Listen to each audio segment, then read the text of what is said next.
All right. Oh, good to go. All right. So the time is 1 minute early, 6:29. I'll call the Newcastle Planning Board meeting, May 23rd, 2024 to order. We have three separate minutes to approve. Minutes from March 21st, 2024, March 28th, 2024, and April 18th, 2024. And I'd entertain a motion to approve them collectively. Second. Now that Wanda mentioned she wasn't here for one, we may need to group them individually because Lucas also wasn't here.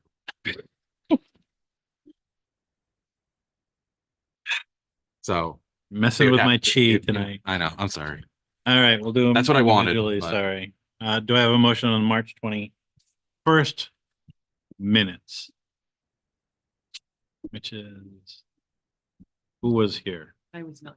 Okay, so it Everybody was was here but- the three of us. Okay, I moved it, so. thank you. Moved by Kevin, seconded by Lucas. Any discussion about the minutes from the 21st? Changes, additions, updates?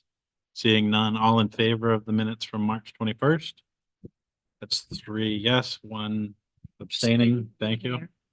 All right, so now the minutes from, let's do April 28th. Do I have a motion on those minutes? March 20. Sorry, March 28th. You were here, Yep. right? Good, thank you. Wanda moves. Do I have a second? Seconded by Kevin. Any discussion, changes, anything, punctuation, everything good? Perfect. All in favor? That passes three with Lucas abstaining, yes? Yeah. Thank you. All right. So now the minutes from the 18th, we were all there. So if I have a motion to approve those minutes. Thank you. Do I have a second? Lucas, thank you. Any discussion about those minutes? You're batting 1,000 tonight. All in favor of the minutes from the 18th? That passes 4-0. Thank you. I'm just gonna close those tabs because I got a million tabs open here. All right. So next on the agenda is old business. Item A, map 004 lot 087 Edelson, 684 US Route 1, special permit extension, large project plan, Stantec. Thank you. Come on up.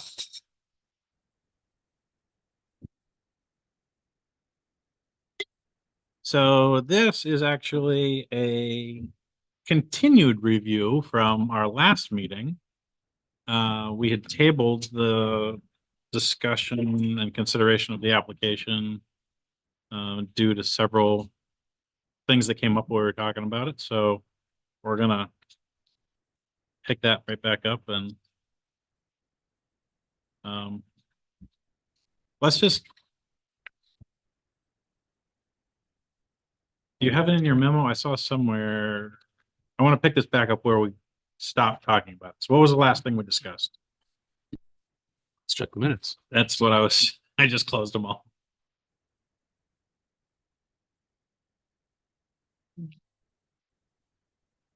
So the last thing on this was to table the application until the next planning board meeting. The understanding that the applicant did meet the deadline for filing a request for a special permit extension and that those rights are vested until the determination is made by the planning board. So that, and then the last, maybe the last paragraph is the applicant clarified that the board does not need to review every aspect of the proposed project, and only the details that are different from the originally approved project need to be detailed and identified. Okay. Great. And then after that meeting, we received a newly updated permit application that you reviewed. Yep. Dated May 8th. Okay. I'm actually just looking at your finding of facts and conclusions of law here. Very nicely summarizes. And. Okay. All right, I think we're good to go, right? Welcome back. Thank you. Who do you have with you tonight? Good to see you all. You again. too. I'm Brooke Barnes with Stantec Consulting, and we are assisting Norwich Solar. I'm Martha Staskis, and I'm the Chief Development Officer at Norwich Solar. And appreciate you taking the time to have us come back. Thank you very much for And- coming. As Mike explained, and you may recall, this is sort of a two-step process we're doing here. We had it set up as a one-step process on April 18th, and you'd requested that it sort of be a two-step process. The first is extending the permit that exists for the project. It's a solar project off Route 1 near the across the road from the Rennie's warehouse. And we had asked for a time extension on that permit because of the delays in the CMP process of studying the projects and getting them approved. Still not through, so the project opted to downsize and change its design. And that's the second part of what you consider is this change design, which reduces the physical size of the project and the megawatt output. You'd asked for more information about the CMP process, and I'll let Martha talk to that.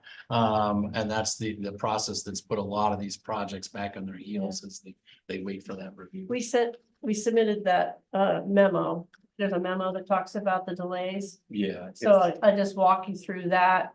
When we originally started this project back in 2020, looking at developing it, we submitted it to CMP as a 5 megawatt project.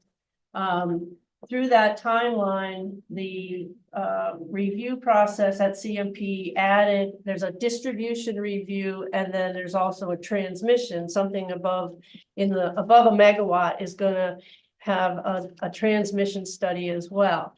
And so when we realized that there were significant delays, things just weren't moving. And then in about 2022, we recognized that we could get through, we thought we could get through the CMP process if we downsized it to 1.975, which makes it in their criteria under chapter 324, it makes it called a level 4 project. And that still has a cluster study component, which is basically taking all of the projects that are related or interconnecting into the same circuit or district or substation. And so what happens though is every time there's a change, if somebody decides they don't want to move forward, then they have to restudy everybody. And so as projects were coming and going, and as we did eventually downsize, you have to restudy. It's extremely cumbersome, and it's actually a political conversation at the State House as to the way the process is happening. And so when we recognized, we got a report in September of 23 that said they were going to delay their results and it was going to come out in January. Then they issued their update summary in January of 23. And I have some of the slides that go with that. They said there was going to be another delay and it was going to be 2026, 27. Cluster 9, which is what our project was in, is the largest cluster. So that, think 1 through 9, there's actually 11 clusters. So we are at cluster 9. It is one of the largest clusters, and it's just been backlogged in CMP studying and restudying. We've been restudied several times. And so finally, when our land company, NT Land, owns the land now, and we just can't keep holding this, quite frankly. So we decided that the best move was to downsize the project further, which would take us out of the cluster study. It's under a megawatt, we're at 0.975, and therefore we're called a level 2 project. And now we are making progress, and we don't get restudied every time someone else. No, when we withdrew from the level 4, everybody else got restudied again. So anyway, we're now a level 2, we have a path forward. We see scheduling construction at the end of this year, assuming that we can get your approval to move forward.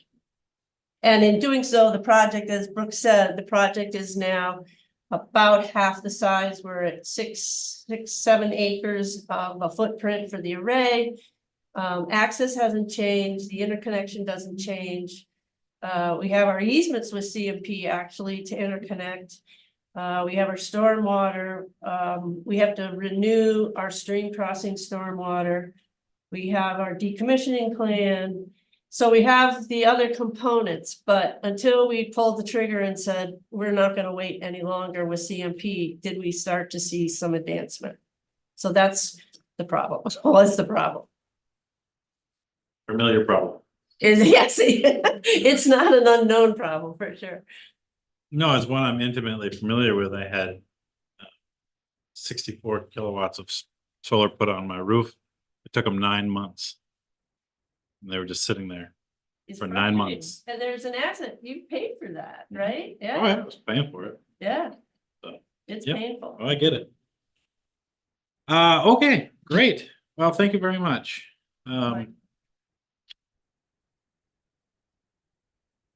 Where do we go from here? To be honest with you, I feel like we had a lot of the conversation about the application and the scope, the change in scope and the size last time. We talked about the fence. We talked about the fact that, like you said, a lot of it was still very much exactly the same, other than just smaller. So all those things that you talked about, still exist from the original Right. conditions, exist in the original application a couple years ago. Did you have anything you needed? There's a Answer. couple clarifications that I had. Some of this is maybe questions for the board really is, in the code, it talks about chain link fences. This is not really a chain link fence. It is a metal fence. It's basically just not your traditional chain link. I don't know what exactly you call it. It's, We call it a wildlife fence. Yeah. Yeah, so it has 6x6 black coated wire. yeah, And we typically either do wooden posts or metal posts, but it's black, so it's not shiny. And then it allows small critters to get through, yeah. so. That's it. So essentially, it seems like it's essentially the same. I just wanted to make sure, not up to me, it's up to the board, that it's that we're going to say, functionally, essentially the same as a chain link fence, which is allowed. You're allowed to have chain link fence as long as it's outside of the frontage zone. None of this is within the frontage zone. So, The only question would really be the height. oh, Probably 8 feet, I think that's what and there's no barbed wire Yeah. or anything, the proposed fence is 8 feet. right? Where's our section on fences? And I'll note there's no change to what was previously approved. And my understanding is we're only talking about things that changed. That's- Fences and walls located behind this is on page 41 of the core zoning code. Fences, item 4, right at the bottom of the right hand corner. Fences and walls located behind the frontage zone may be up to 8 feet in height. Fences and posts may not be more than 8.5 feet in height. I think we reviewed that the first time.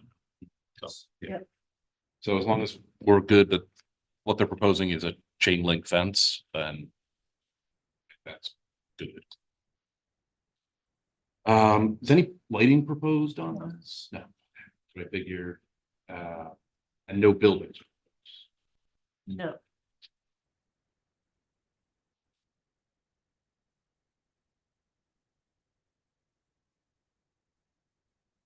our construction activity. This was something that came up with the last, guess, during what hours do you plan on constructing? We typically do 7 to 7, Monday through Friday. No federal holidays, no Sundays. Saturdays only if we're having to meet some kind of a deadline. That's, the standard is that the proposed use or activity will be of a character that does not produce excessive noise, heat, glare, fumes, vibration, all that disturbs the surrounding area. The operation, I'm assuming, is just gonna be the noise from like a standard solar farm, is gonna be like a buzzing when it's typical- on. Oh, during the day? Well, first of all, the sound from the project after it's operating. Yeah, right, that's. Yeah, so there's sound generated when the sun is shining. Yes. Right? And that's generated from the inverters and the transformer. And that, And I don't know if did we put a result? We didn't, no, because it didn't change. It didn't- Right, it yeah, goes okay. down. Revise, yeah. Yeah, that's, it well, we'll wasn't, have less inverters, so it'll be lower. less. right? Yeah, that's, I wasn't clear on what was new or what was original, so I just went through and just reviewed everything. Perfect. And the noise that what we found with the last solar project was that it's like the noise is basically gonna be about somewhere between like a normal conversation and a vacuum cleaner when you're next to the inverter. It's actually about 30, yeah, I think it's only about 30 dB. Okay, that's even That's less. even lower, Yeah, yeah. I should so- say. And we're in an isolated area, we're away from the road, there's no residential, other than at the bottom of the hill. Yeah, So I so don't, that's, Yeah. And there's vegetation in between. yeah. That's, so that we basically found wasn't an issue Yeah. before. And then as far as construction, sounds like it's gonna be between 7 and 7, Right, and then I think that shouldn't be an issue. The there was only, and then the only other thing I think I have is there was one part of the driveway which hasn't changed, but if you can confirm that the slope does not exceed 15% for any of the like apron of the driveway. for the travel surface of the driveway cone. No, on either side of that. The ditch. On- Yeah, like, On these sides. yeah, side slopes, basically. The ditch might exceed that. Yeah. Right, Yeah, There's entrance side slopes and banks should not be steeper than horizontal vertical ratio 2 to 1, which, I looked into it in the road driveways entrances Yeah. ordinance. My understanding is that pertains primarily to the entrance area, okay, not to the driveway itself. yeah, And the reason for that is if you've driven through town recently, you'll notice the 2x4 barricade in front of the Chinese restaurant across from Damerscott Hardware. Yep. In a span of 2 weeks, 3 cars fell into that oh my God. so, yeah. Okay. because it goes like that, At the entrance where you might be. right at the end. That's. And we have our main DOT access permit, Yeah, so, just for that That's- purpose, so we're meeting all of the state highway criteria. so then, as long as that applies to like entrances, like you said, and not the whole driveway, then that shouldn't be an issue. And other than that, I don't have any other, all the other standards looked to me like they were good, but. Great. All right. Does anyone else have any other questions or thoughts or considerations? All right, I think that, I just wanted to discuss real quick. These are two. We have two conditions, Oh. that on the approval that we had discussed, previously, I think, right? Yeah, well, that from the last application that was kind of recommended, Right, I tried to fix one of them it's great. for this. I just want to go through them before we actually Yeah. take motion here.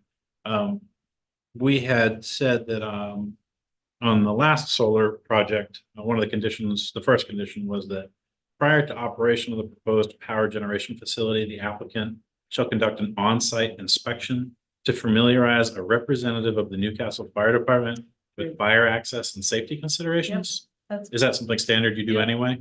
yeah, we want them to know how to get there if they want to get. Absolutely. We also put a Knox box on it, so they'll have access to it. Great. And then the second one was that prior to commencing construction relating to this application, the applicant will submit a detailed vegetation management plan, including the potential uses of herbicides or pesticides. We don't use pesticide, but, can you just say that again? Yeah. Excuse me. It's a landscape plan? Veg man. Vegetation Okay, management. So the concern is, how are you gonna keep the brush down around the Right. site?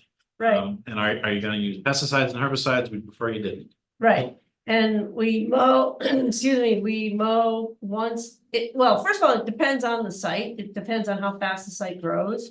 But we typically only end up mowing once a year, Mhm. maybe twice. Mhm. And so we can monitor the array remotely, so we know there's really not a lot of traffic. Yeah. Because, we know when a panel goes down or an inverter goes down, and we'll send a crew out, we know what the problem is, we know when to fix it. But otherwise. Okay. We're pretty low key. So I think just a note, a letter, a memo to the effect that you don't plan on using herbicides or pesticides, and that your vegetation management plan just involves mowing this twice a year. Yep. Couple sentences is really all I Yep. think we would need. Got it. All right, so if there's no further discussion about any other conditions of approval. Michael has given us a nice language for the motion here. Somebody else want to make the motion? You got it? I don't know. I'll make the motion. I move that we approve with conditions the special use permit and large project plan dated May 8th, 2024. And revised through May 23rd, 2024, submitted by Stantec Consulting Services on behalf of Newcastle Route 1 Solar LLC. For map 004 lot 087 684 US Route 1. We have a second? Oh, yes, sorry. Could I make a point of order? I think it's probably appropriate to first extend the expiration date of the existing permit. Before you take the motion, I think that you just described. I'll hold off on that motion. Just so for a they're second. sequential. Thank you. Yep, no, that's a good point. I appreciate that. All right, so the special permit extension. Where, did you have a memo about that? I just wanted to make sure. In the memo, I did. See what- Sorry, you didn't have a motion for us on that one. No, I didn't. Make-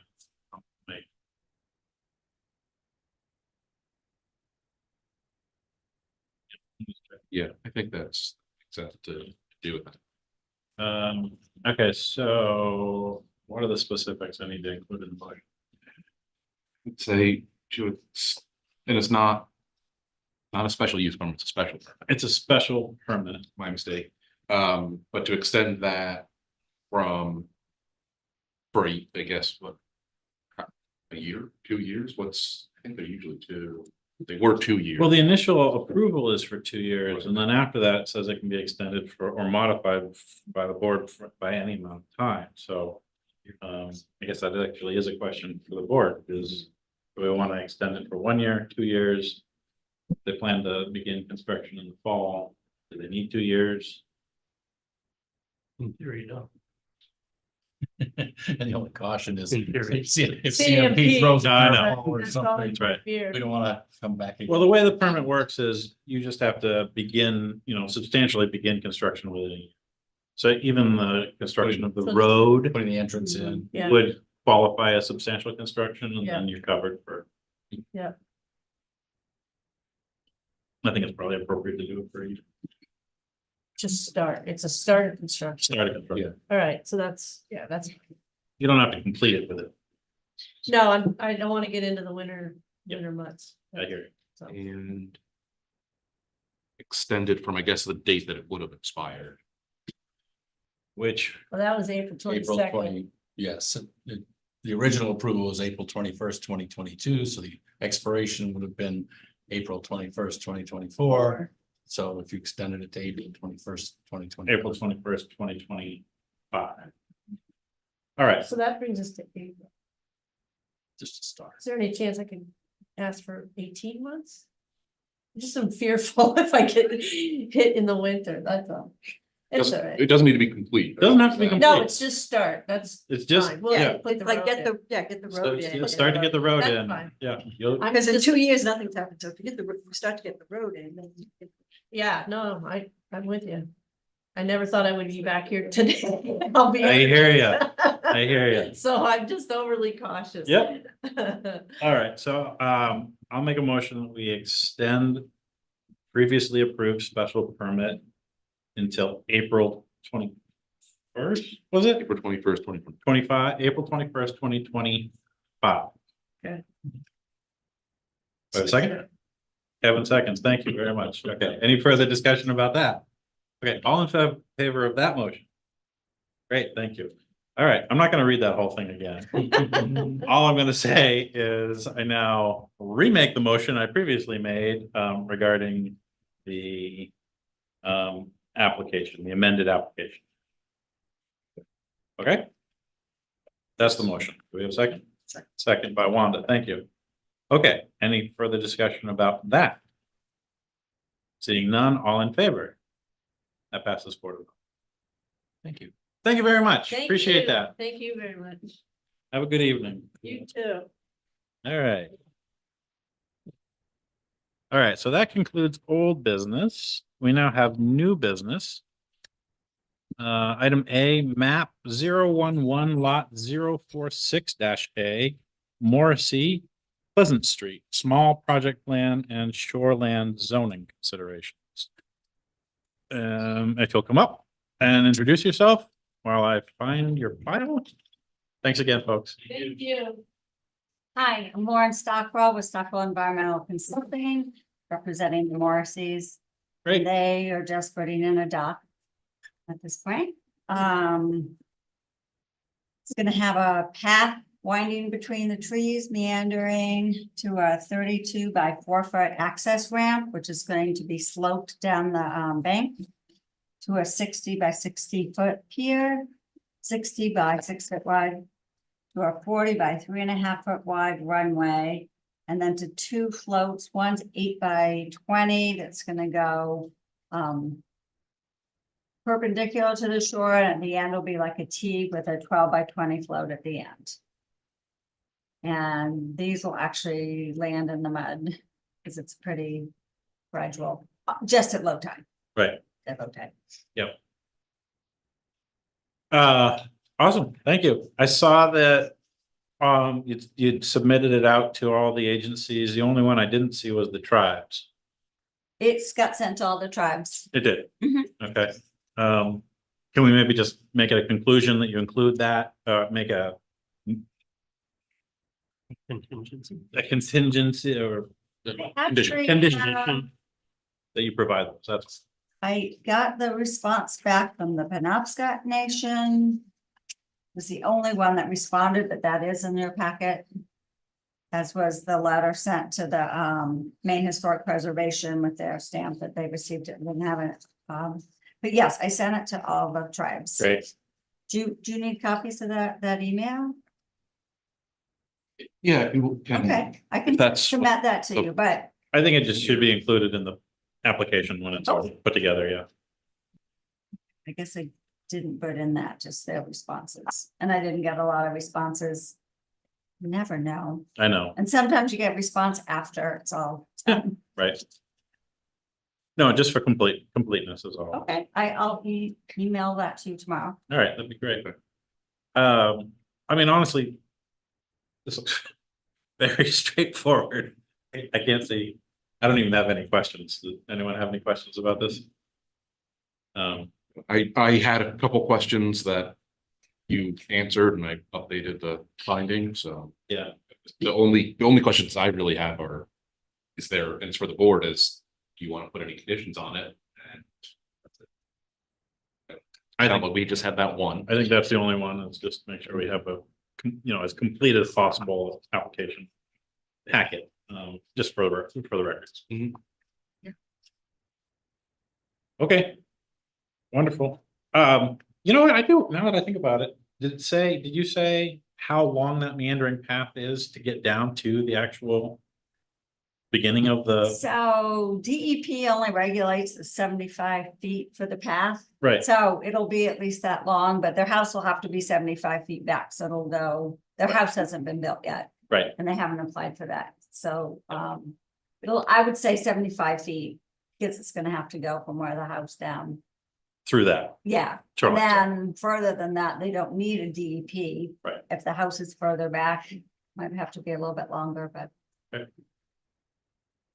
Yeah, I don't think there were any limits on how long the path could be.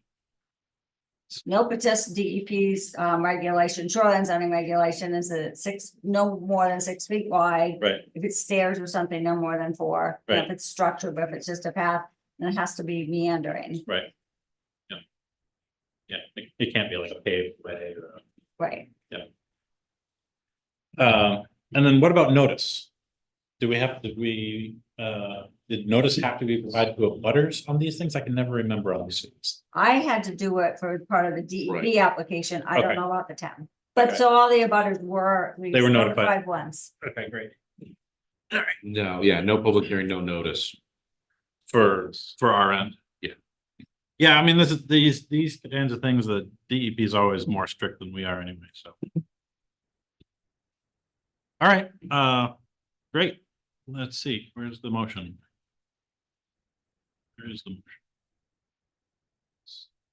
motion? Okay, I will make the motion to approve with conditions the application submitted by Stockwell Environmental Consulting on behalf of Nicole and Gavin Morrissey regarding map 011 lot 046 A Pleasant Street for a pier and access ramp. Do I have a second? Thank you, Lucas. Any further discussion? All in favor? That passes 4-0. Thank you very much. All right. I'm Oh, thank you. closing. And I will email. Okay, great. Wonderful. Thank you Thank you so very much. much. All right. Knocking them down tonight. Next item on the agenda under new business is item B, map 008, lot 047-B. Heist, I don't know how to say that, I'm sorry. Heisler. 319 Jones Woods Road for an expanded use permit and a small project plan. Come on up.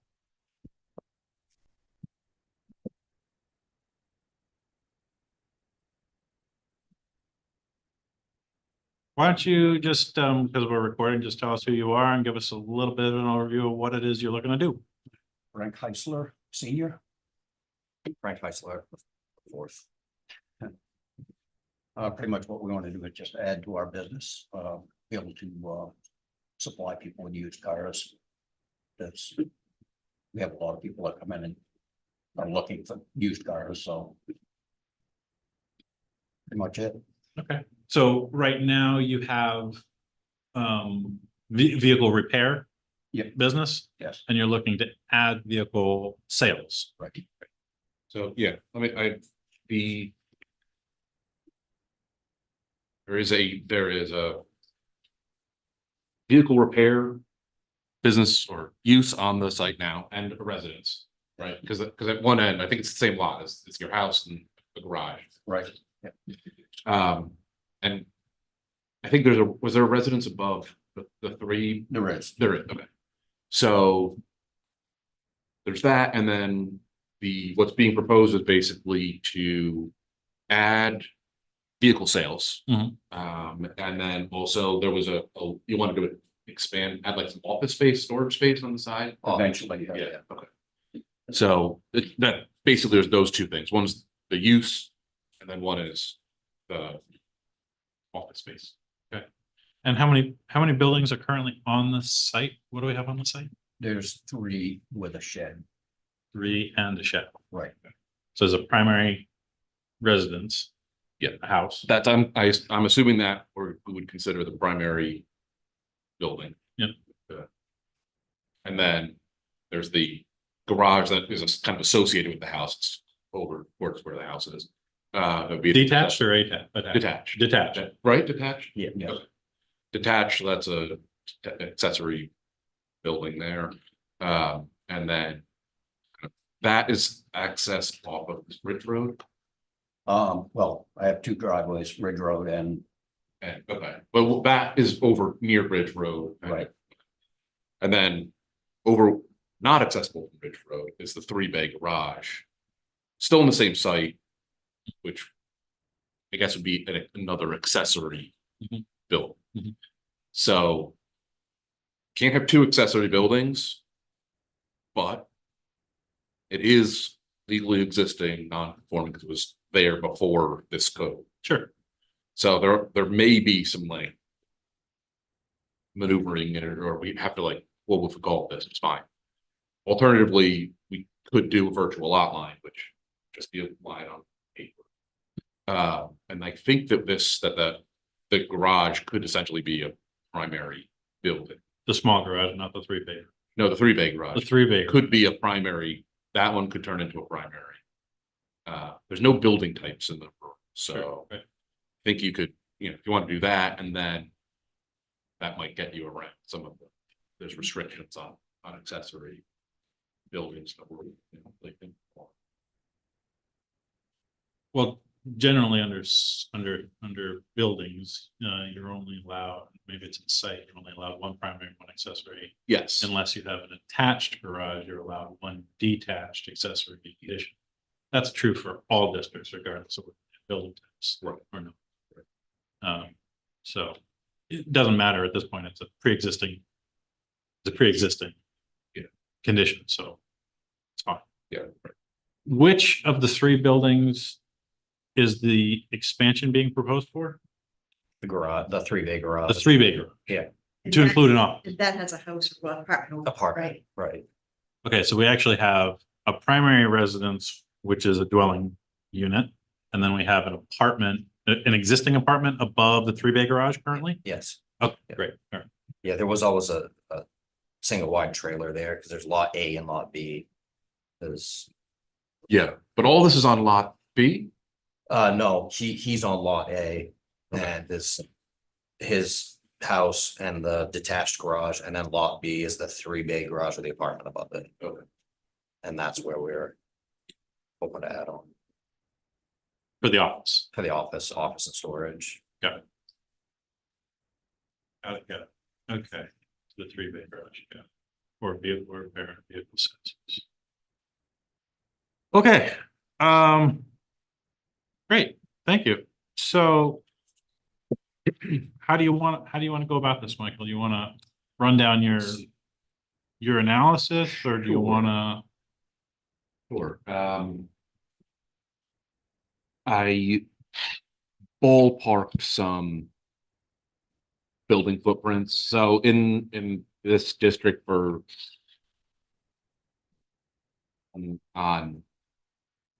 I thought, I'm not sure, I thought everything was on 47B. So based off of that, can't have more than about 4,400 square feet of lot coverage, because in the rural, they do lot coverage. Right. Thank you. I'm just gonna pull up the assessor's database, and look at the actual tax map real quick. Yeah, that's what I had pulled up, it's not aerial. I'm just trying to understand that. I'm sorry, I can't show this to Where- everybody, but I just want to understand because of lot A and lot B, and I'm not really understanding. What number was it again? It is 47. 47. We basically just have to like figure out exactly how we're gonna call. Right. Yeah, we just gotta classify. Oh. So map 847. A. Okay. So 47B, there it is. Okay, I see it now. Is on 215. and has a little bit on Ridge Road. Right? And then you've got a bigger map. You got, so lot 47 is kind of big behind, right? And that's owned by Daryl. Am I right about this? Yeah. Giroux? Giroux. Giroux. Yeah, he goes. He owns the piece behind you. Yeah. So you've got A, and so everything that we're talking about is on B. Yeah, as far as what we're proposing, the addition and the used. I see it. Yeah. All right. So on 47B, we've actually only got 2 structures. Right? Well, I think there is on there, it only shows the 2, but near this. This is the house. Yeah. Like next to that, there is a garage. It's separate. Okay. It's a home garage, residential garage. Got it. Got it. Yeah, on lot A, yeah. Okay. All right. Thank you. I'm oriented now. So basically what I came up with the lot coverage thing, I like I said, I ballparked it. You gotta, I assume the small garage is something like 900 square feet. I assumed your house was something like 2,000 square feet I think it's footprint. his house on lot A. Yeah. I think it's 1,600. Okay. Yeah. That's, I kind of figured that my number may have been a little bit high, because then with the building that the 3-bay garage is, according to like the last application in 2013, Mhm. was 1,120 square feet. Okay. Anyway, you add it all together, you're adding the 672 square feet. Would put it, based on my numbers, at 4,700 square feet about. But if you're saying that your house is 400 square feet less than what I've got, that would put it under the maximum cap. Including the addition. Yeah. That would put it down at 4,300 rather than 47, which should be Well, how much you did this based off of frontage, right? based on front. Yeah, and I said the frontage is about 540 feet, which puts it somewhere between 550. So 440, so you're thinking 4,200, 4,400, If I said 4,400. 4,400. Well, we should nail down the numbers, but I think it sounds like if we do, this might be. It may be doable. Okay. So it's close, but I think we can. Okay. Lot coverage, once we determine that. Okay. The site standards, vehicle parking may be necessary. That's something that we should probably come back to. Because for vehicle sales, this is like a use. This is a special. It's a use specific standard Mhm. for vehicle rental or sales. Oh, okay. So that's in Article 6, I think. So we can kind of come back to that, but that's if you're looking at this findings. Yep. So. There's a issue with natural screening with, well, that was for special use. Either way, if you may have to put up a fence basically to screen parking from the road. Or set it back enough and we can go through the whole screening standards. but- Mhm. So that, The only problem with that is where there would be a fence from the road is such a drop off right there. They have to put up like a 16-foot tall fence. Probably taller than that. The road drops off, there's actually, I'm surprised there's no guardrail there because it drops off probably 8 to 10 feet. okay, And so it sets down so a I lot. guess the other, there could be natural screen, the fence was like. The natural screening, how far, the parking area can't be in the frontage zone This is another issue. No, there's no frontage zone in defined for the rural. So I don't know if that means it's 0 or it's undefined. But natural screening needs to be like 25 feet deep, so. How that's much, is there a parking area there now?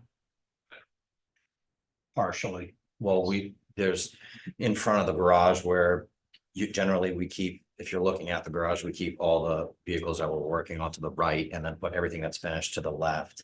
So I mean, everything is basically in front of the garage, and then off to the right-hand side is where we would like to put a handful of cars, you know, to display. The state requires you to have 5,500 square feet of display area.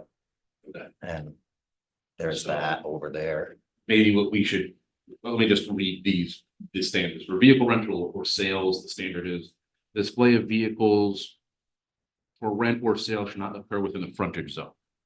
Yeah. So frontage zone is the issue there, but there's that. And then for vehicle repair, needs to be performed within a fully enclosed garage, doors be open. Can't have partially dismantled or wrecked cars for more than 30 days, outdoors. Like temporary storage of vehicles may not be located within the frontage zone. It must be located behind a 25-foot level 2 natural screen or a 6 to 8 foot tall opaque fence. So that's the thing I was talking about. Outdoor storage or operations of any kind of prohibited in the frontage zone. Proposed use shall comply with nuisance standards. So standards there, but not doing things in your frontage zone. But then, like I said, rural doesn't define frontage. Well, frontage zone is actually just a definition. It's not a standard.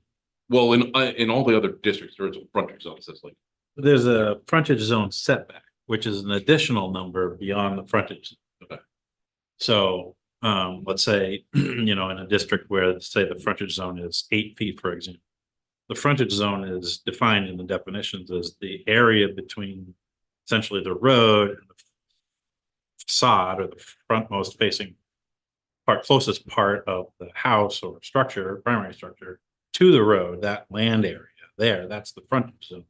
The frontage zone setback is an additional amount beyond that distance.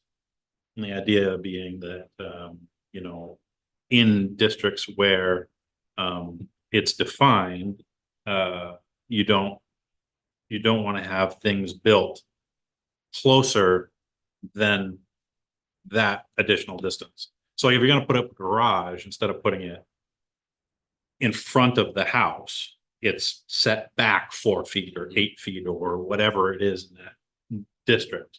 right, so the Does that make frontage sense? zone setback Frontage zone is setback the distance between the front of the building and how far. and Back, further yeah. back, Yeah. exactly. And I'm So- just looking at rural highway, it's primary front setback is 200, the frontage zone setback is 20. right, So you can't build anything, can't build your house closer than 200 feet, can't build your accessory Garage. building within 220. 220 feet. Correct, correct. You got it. Correct. Yeah, but frontage zone itself is just that land area between the side of the road or the edge of the road and the closest point of, Mhm. you know, front facade of the building, Right. that faces the road.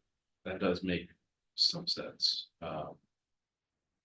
So I guess the question is, when you said you wanted to display, you needed a display area, the state says you have to have 5,500 square feet of Yeah, display area, Yeah, it's 5,000 or 5,500. something like that. Yeah. And you want to put it to the right of the 3-car garage? Yeah, if you're looking at it, yeah. That was like up the hill, like. Yeah. Libby's. Yeah, towards. You're yeah, looking to- Right, yeah. So if it's to the side and it's not in front of, imagine a parallel line to 215. Right. If it's not within the distance of, you know, that land area between the road and the front of that garage, and it's to the right of the garage, like the side, Right. that's appropriate. The standard says it can't be in the frontage. And that's where it would be, because I mean, there's plenty of area over there, and it would be back behind where the front of the building, probably 20, 25 feet. Okay. So So did I just miss it? Do we have a drawing? Oh, there, you know, and I don't think it's in the. Oh, no, it's not.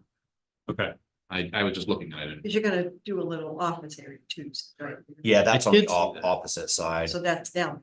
down the hill, yeah. And that's even further back away from the road because the building isn't parallel with the road. It actually kind of sits. Cockeyed a bit. Yeah.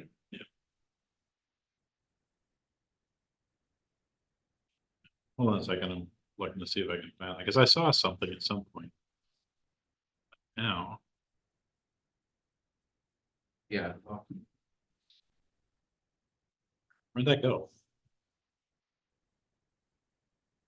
I see your finding of facts and conclusions of law, but I don't see the actual application, but I know that I saw it at some point.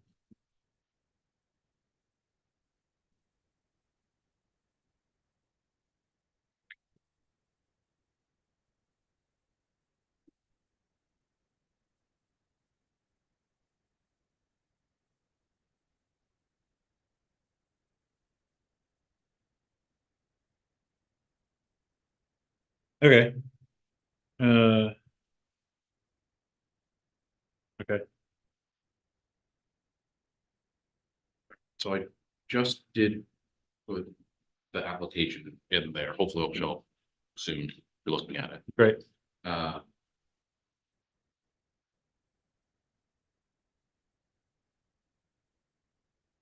Oh, there it is. Hold on a second.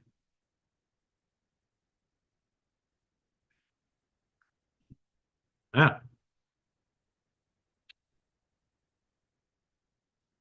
So the only other, I mean, let's jump back just a little tiny bit. I'm sorry if we're kind of scrambling all over the place here. Okay, I got you now. I got you. I'm with you.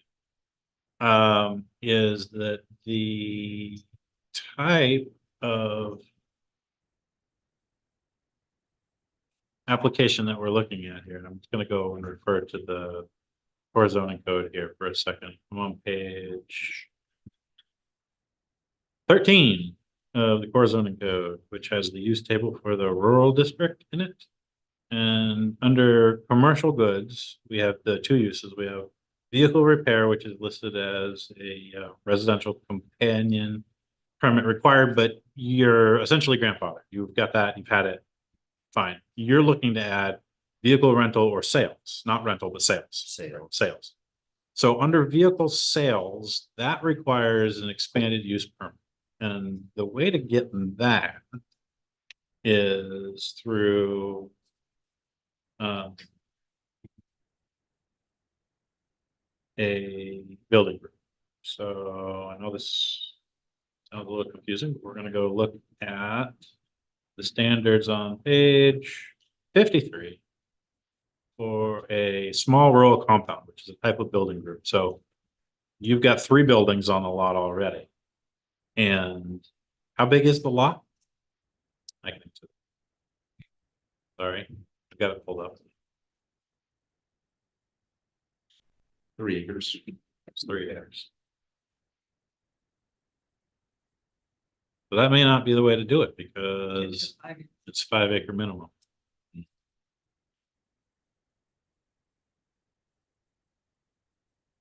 But you've got the frontage. That would allow you to have up to 4 units.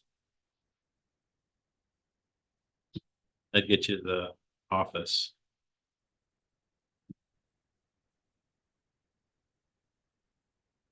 Everything's within 250 feet.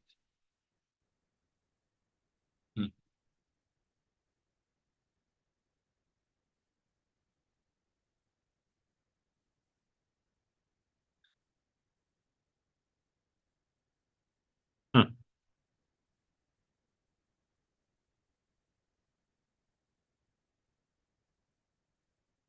Sorry, I'm just reviewing. Here.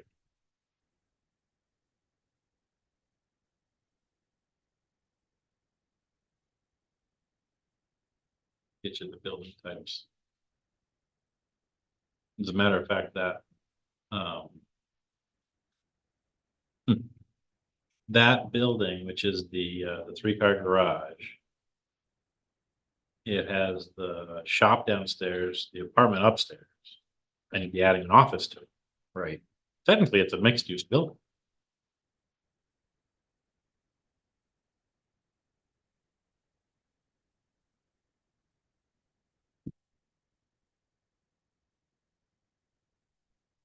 But no building types.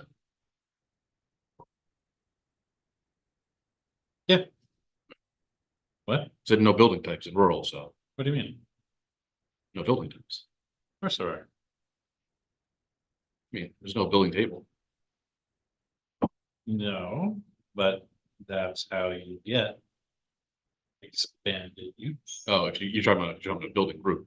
building group. Yeah, okay. I'm saying there's no And the- building types. The building group carries building types. Okay. Oh, okay, yeah, I see. You're still, You see where I'm going? yep. I'm just following the breadcrumbs backwards, to try and figure out how to make this work.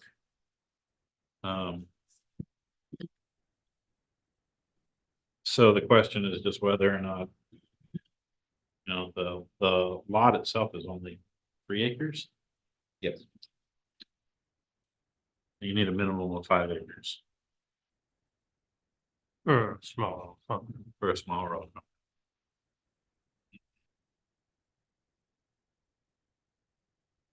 But you've got the front end. Actually, you've got everything else. Don't suppose you want to combine A and B?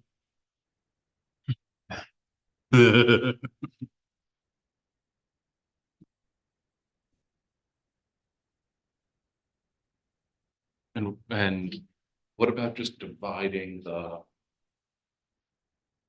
lot? So virtually? virtually dividing the lot and having the garage like Just be on its own. just be side. on its own virtual lot. Yeah.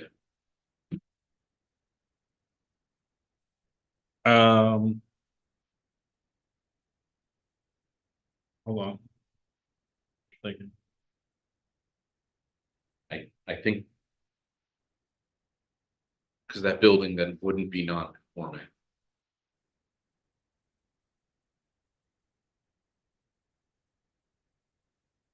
Um.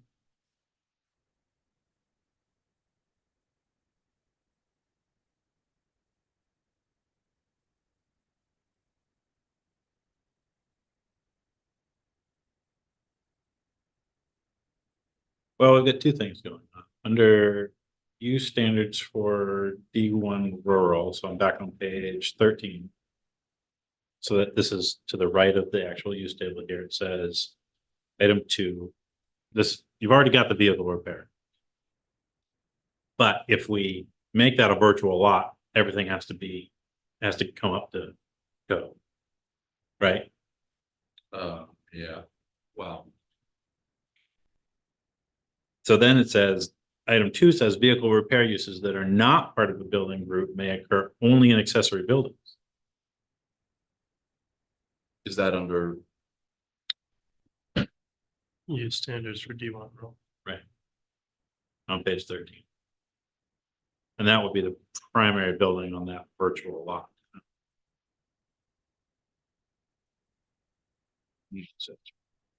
yep, okay. You see what I'm saying? Yep, So that negates the effect. gotta build a new house. Right. Yeah. But I think the bigger issue that we're coming up against here is that to get a vehicle rental or sales use on a lot in rural, it can only happen through an expanded use permit. Right, that is, yeah, that's true. And I think that that's kind of the wall I that we're running against. See what I'm saying? Because you have to have 5 acres if you're gonna do a building. You gotta have the 5 acres. Yeah. And I hadn't really looked at that because I was going down the special permit, not expanded use, because I just misread.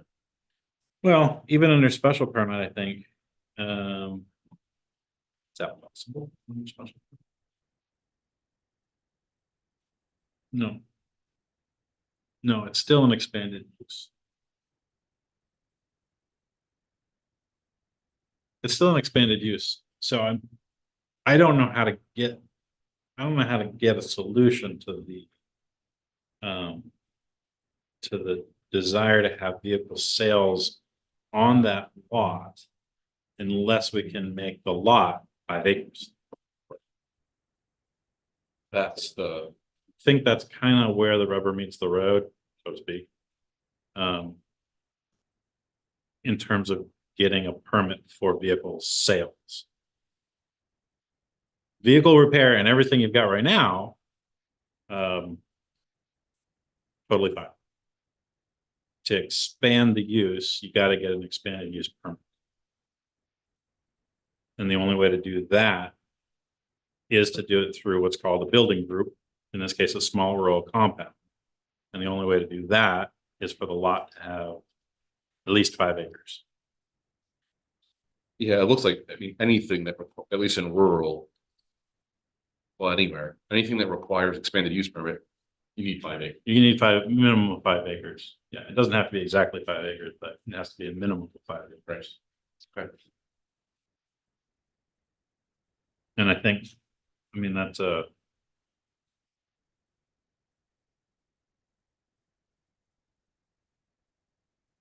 Yeah. Yeah, I mean, I think that's where we're stuck right now with this one, in terms of reviewing the application. And I guess I'd probably leave it in you guys' hands as to how you want to address that. I think you have some options. But in order, I think it's, I don't want to speak for the entire board, but I'm just looking at the facts of the code itself. And what we're up against is that unless or until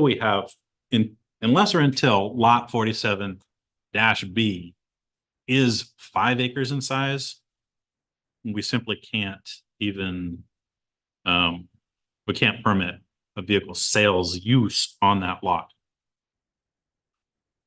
I think that, yes, ma'am, go ahead. Question, is there any sales activities before 2020? I'll refine your question a little bit because in order for it to be grandfathered, which is I assume where you're going, there would have had to been an existing permit for vehicle sales. Did you have an existing permit for vehicle sales? No. Okay. Okay. That is where you were going. Yep. Now, was a permit required before 2020? Yes. It was. Yep. Under the land use ordinance. Yep. Okay, thanks. Yep.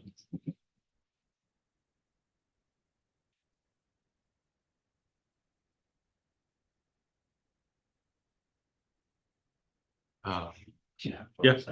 Yeah, no, well, so. If that's. Where that's gonna land. The office. I assume still of interest. Yeah. Can we discuss office? Yeah, absolutely. So. But what I found for. Let's see.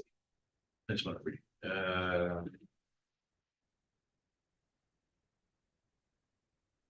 Under section.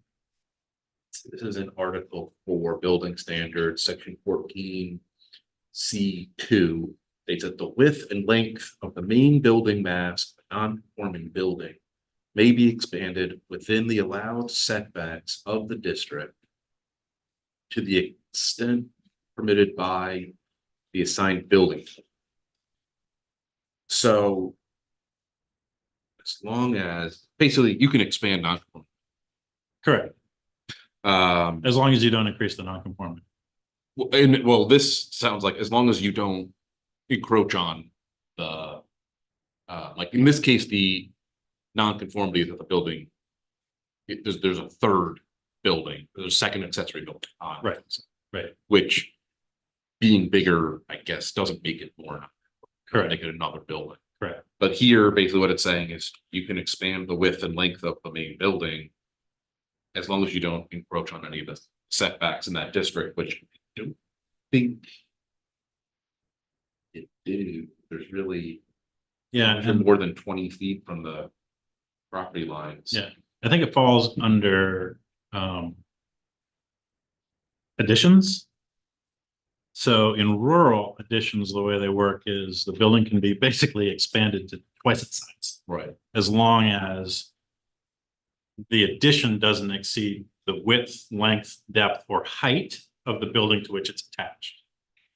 So in other words, you can do up to, you got the footprint of the building, you can build a whole nother exact same size building directly attached to it.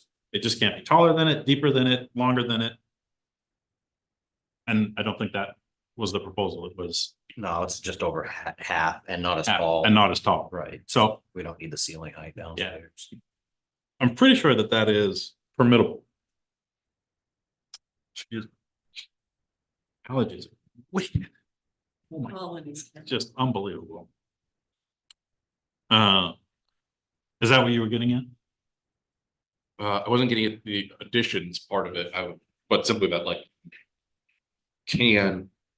One can expand a building, a non-conforming building.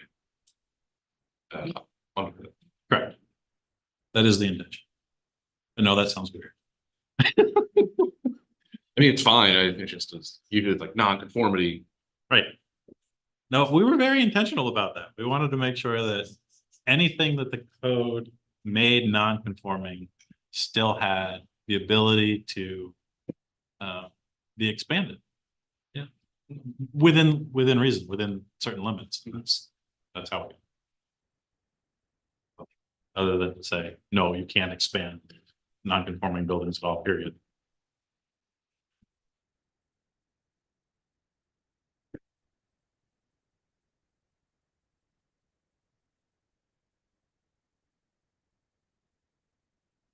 Does say the design, Article 5 design standards do not apply in rural districts. Yeah, so that's one of those, I know the additions, I know it's confusing because we're talking about like the massing and architectural components. That's what we're referencing when I say that. We're not talking about the addition. Additions apply in any district that doesn't. So if you look at the table in Article 5, you'll see.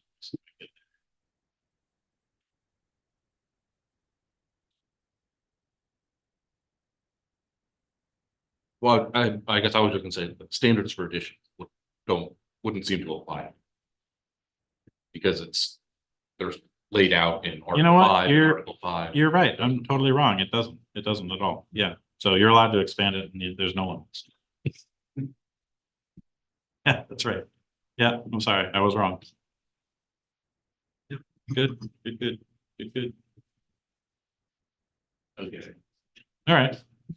So So is that where we are with this? I think. Was there other things you wanted to? no, well, I think if the board doesn't think that the expanded use is permittable. This application is for an expanded use and for an addition, Mhm. but for the addition, the applicant doesn't need planning board. Correct. So rather than having to update the application, you could basically just submit an application to George, the code enforcement officer, for the expansion. Right. He should be able to approve that without having to come back here. Correct. But the planning board then couldn't reject, you couldn't approve or can't do anything about the expanded use, about the sales. Right. So. Did you have something?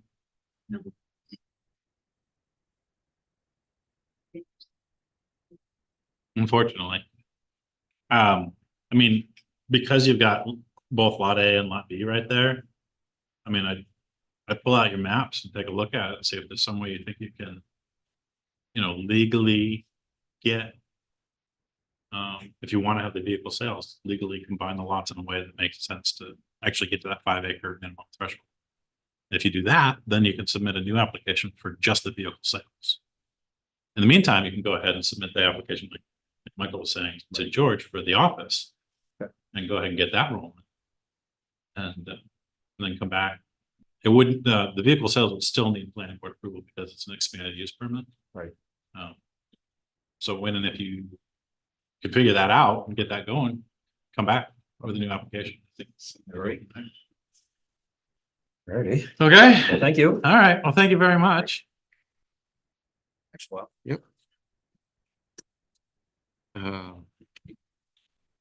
You, as far as like technically and all that, do you want to reject this application? I was wondering about that. So I think what we actually have to do, and we didn't do this, and we should have put it in the agenda so that I would remember to do it, is that we really need to vote on completeness. Oh, yeah, and also conflicts. Yes, we Yes. forgot. So I think the easiest way to settle this one is to actually just take a motion in a second and vote on whether the application was complete.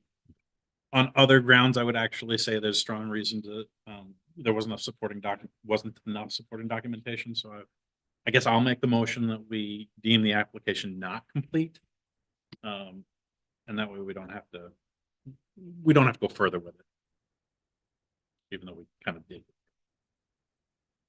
So I'll make the motion that the application for map 008 lot 047-B is incomplete. Seconded by Wanda. Any further discussion? All in favor? 4-0. Okay. That, I think that's good. You just don't want to leave like loose ends and have Yeah. an open application for. I mean, I'm sure it wouldn't be an issue, but this way it's it's. fine. I think we had so many questions about what lot is it on, how many buildings or where the buildings is clearly the application is incomplete. It's kind of my thinking, yeah. But I wanted to get an understanding. At least provide some guidance if there was any way that we could do that. So I think we did. All right, next thing on the agenda is public comment. Do we have any public comment? Gentlemen?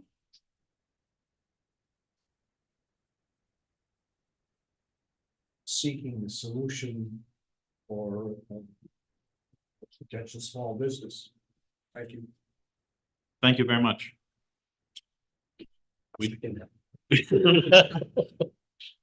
I mean, I'll keep thinking about it, but I think we've explored every avenue at this point. Count for the 5 acres. Couldn't be because it's not. It's not needed. Does it have to be deeded? I would think it would have to be because if it's not, and then the lease expires. Then you set yourself up for a real non-conforming. I mean, you might be able to say, as long as the lease is active, like the condition would be, as long as the lease is active, that you could do it. But that's probably a good question for. It is a good question. I mean, the language doesn't say lot of record, but it does say the lot itself has to be 5 acres or greater. It's an interesting, There's a difference between the two there is, phrasings. yes, yeah. It's an interesting idea. I would say, you know, and maybe someone should just communicate that they should talk to an attorney about that idea. I don't know, I'm not an attorney. We should be thankful for that. Yes. Thank you. Yeah. All right. No further public comment? All right. Anything else? Nothing else?